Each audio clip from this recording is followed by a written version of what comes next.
Shalom. Kita bertemu lagi dalam pembacaan Alkitab Renungan Harian GKRI Worshipper Warrior Kendari.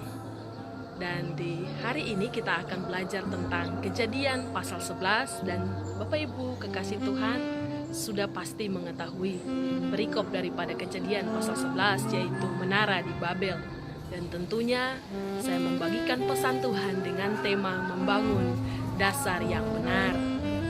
Kita akan melihat pasal 11 ayat yang keempat.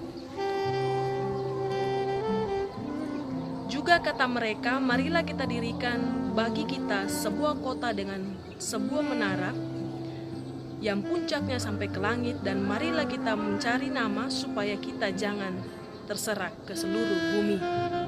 Salah satu langkah yang salah yang dilakukan bangsa Israel dari garis keturunan Nuh, saya percaya bahwa mereka lupa akan perjanjian Allah dengan Nuh sebagai moyang mereka atau sebagai manusia di masa itu, bahwa di pasal ke-9 ayat yang pertama Allah berfirman, beranak cuculah dan bertambah banyak serta penuhilah bumi.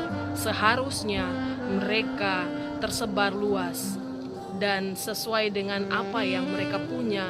Entah itu mereka jago untuk bertani, entah itu mereka jago untuk berternak, harusnya mereka menggunakan itu dengan baik. Namun mereka tidak menjalankan mandat yang seharusnya. Kesalahan yang dilakukan oleh bangsa Israel di zaman itu, secara terang-terangan mereka melawan Allah.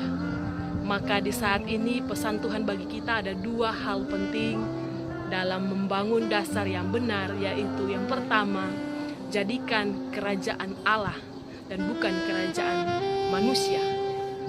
Kita melihat bahwa di zaman sekarang manusia membangun kerajaannya berdasarkan pemikirannya, berdasarkan pola yang dia lakukan, dan dia pun bertindak sesuai kemauannya. Sekali lagi Tuhan mau agar bangsa Israel kembali kepada perjanjian awal. Mereka harus mengandalkan Tuhan dan bukan mengandalkan kepentingan mereka sendiri. Kita semua tahu bahwa ada maksud dan tujuan di balik semua ini. Dan pasti dalam mengikuti keinginan diri sendiri, terkadang Tuhan menggagalkan, bahkan Tuhan menghancurkan setiap bangunan-bangunan yang mereka persiapkan untuk membangun kerajaan mereka.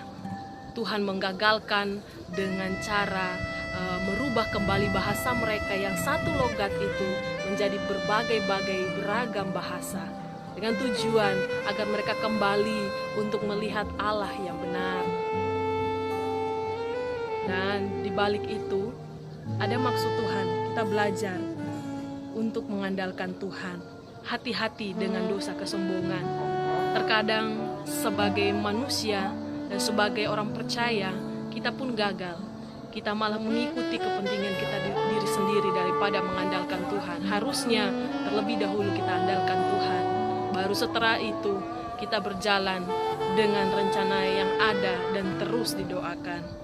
Marilah kita mulai berpikir tentang perkara-perkara Tuhan dan bukan perkara kita. Matius mengatakan bahwa carilah dahulu kerajaan Allah dan kebenarannya, maka semuanya akan ditambahkannya kepadamu. Matius 6 ayat 33. Tuhan Yesus